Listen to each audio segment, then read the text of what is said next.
Hey friends, sitting here with my guitar playing Wildwood Flower. Figure I'd make a tutorial on the way I play it.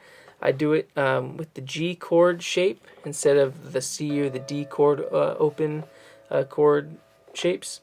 I tend to move my capo around a lot when we're playing and use the G chord shape and the C chord shape heavily. Before we get into the left hand notes and the techniques with the left hand, I'm talking about the right hand. I like to keep my hand as loose as possible, so when you're strumming, less arm motion and more wrist. I kind of explain it like you're just kind of brushing off something on your strings.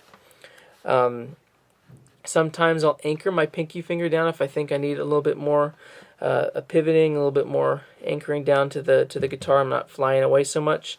I also like to anchor my palm sometimes, whether it be right above the strings or right on the lower strings when I'm not using them. I kind of go back and forth between anchor, and just kind of floating, but being really close to the strings. Do what feels comfortable for you. Try them all out, and maybe one or the other will feel more comfortable for you. In terms of the left hand, I like to do cowboy shapes, at least for the G chord the most, where you go instead of 1, 2, 3, I like to go middle, 3, and pinky. Fairly common for guitar players, especially acoustic guitar players.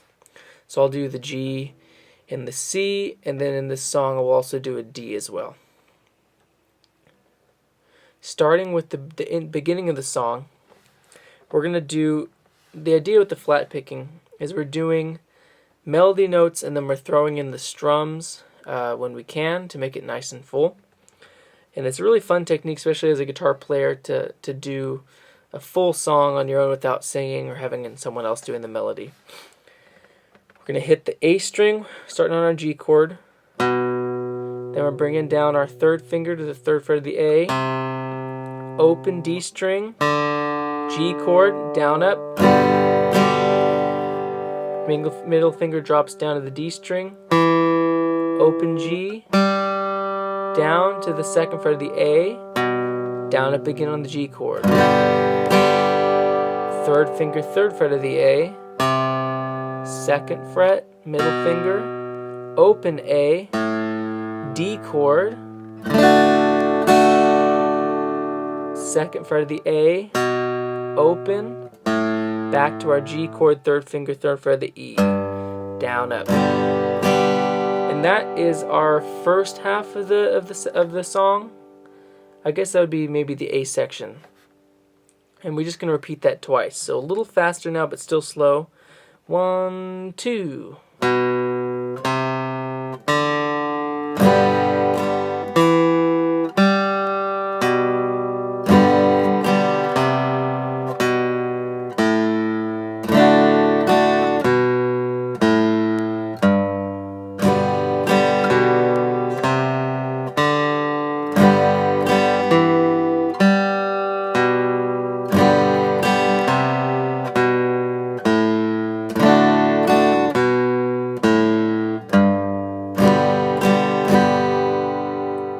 That's our A section of the song.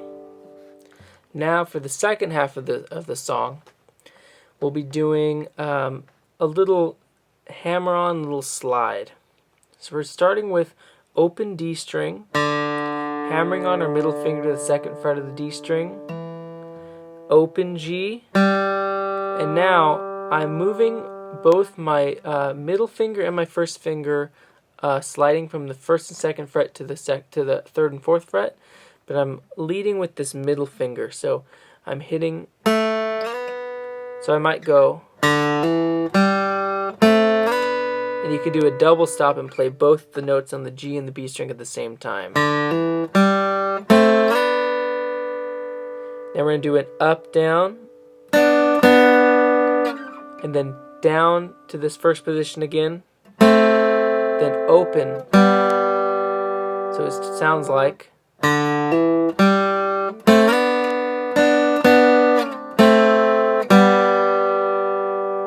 Then we're going to throw a G chord back in. Open D twice, C chord for the first time now. And I'm doing a C chord shape, and I'm going to strum and hammer on my middle finger to the 2nd fret of the D string. Open G. Now I'd use that middle finger down to the 2nd fret of G. Open. Back to the 2nd fret of D. Open. G chord. I'll do that part again.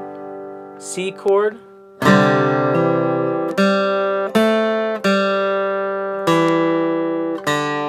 G. 3rd fret of the top string. Open A. 2nd fret of A. Down, up, A. A, D string, twice. Back down to the 2nd fret of the A. D chord. 2, 3, 2 on A. Open A. Back to G.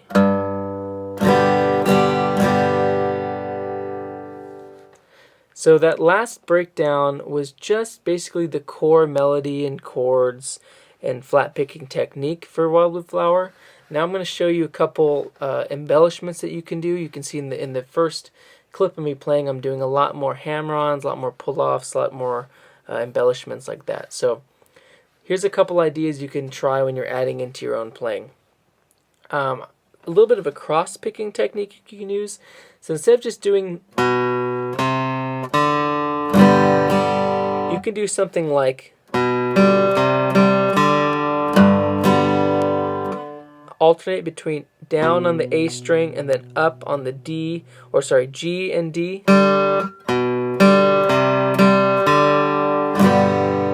Fills out a bit. A lot of hammer-ons you can do instead of just going. You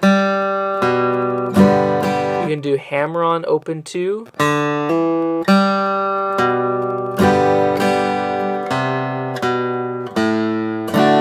Now instead of just going, you can not only do a hammer-on pull-off combo, I like to do a half step lower, so it almost gives it like a minor blues thing. So I'm hammering on the open, from open to 1 on A, and then I'm also doing a 2nd fret to 3rd fret on the E string, middle to 3. Cowboy G. So instead of going, I'm going. Cool. Now, my second section was pretty similar to what I did in the breakdown.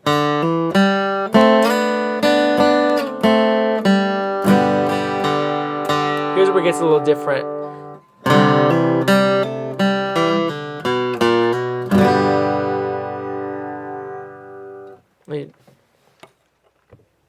Now the next section has a lot of similarities to the breakdown and some differences. So we still got the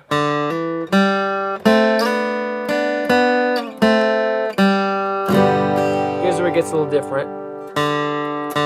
C chord, hammer on, middle finger.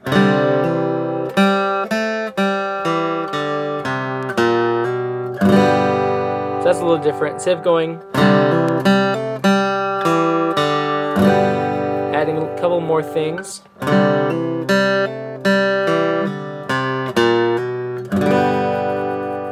Starts out the same way.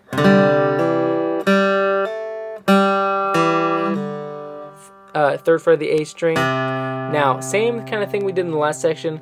1st fret to 2nd fret. So I'm taking advantage of not just the notes that we know for the melody, but the notes that are kind of around it as well, adding a little different minor flair, a little blues flair.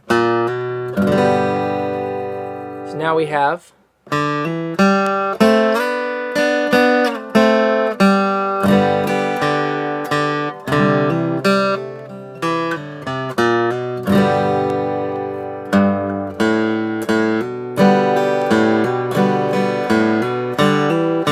lot of hammer-ons.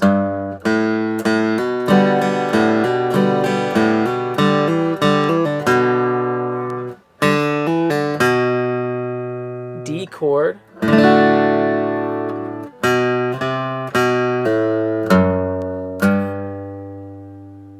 little slide into our note. And then we got that old bluegrass kind of ending. A lot of different ways to use it.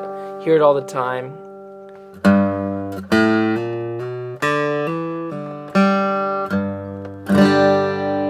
A lot of hammer-ons, a lot of pull-offs. And those are a couple of ways I like to kind of embellish out the song and fill out some spaces and some gaps. Hope that helps everybody. Let me know if you have any questions, and look forward to some more flat picking tutorials coming your way in the future. See you soon.